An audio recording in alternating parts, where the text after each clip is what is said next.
Lenki alamisa juin ka son tammo sino wujunu fili temple arobane ankum benu ta gontongo na Kibaru ndo mali no gono madina ke no ko keso ta gare ke wakati Kibaru benu go kitungere ono kunkinya da sasa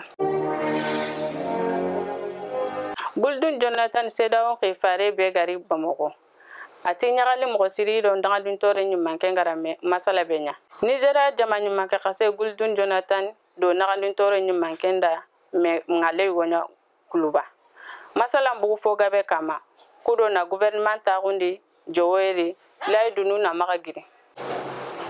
Sedawo fi yaga bunda na nyuma kenti kuna sage buguranu nga gouvernement ngana tawo iti demande wakati malinga kudo anakili kurumba wutu kenda nge fale kubenu go nagani tore nyima ka gunga kula ta sigira munda na sigira mure be go orninya ministrin sapa kurumba ngoni tago yero alhadi naga Sedawo ifarendo ministrin nyima kendo mewari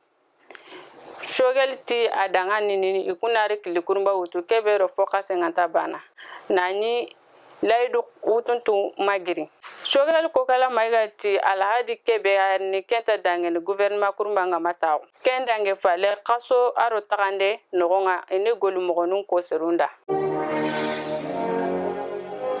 alla ni tunkanye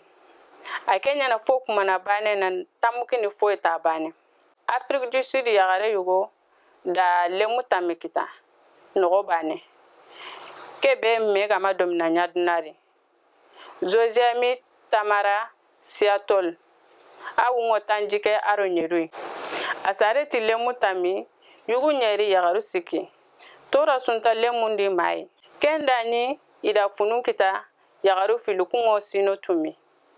dogotori nyigara koya ayana tawon segwa kita adaganya tamui ko mali nyagare alma siseken kata kuntenga nti nyerui adaganya kabui Kenya men kaso ke nagato sine wudunu fili temple arobane har na lemnu ku birande Kibaru benu ga yukitungere ni kinya daga kunya faike o tuno gemnu duna ko tatane assalamu alaikum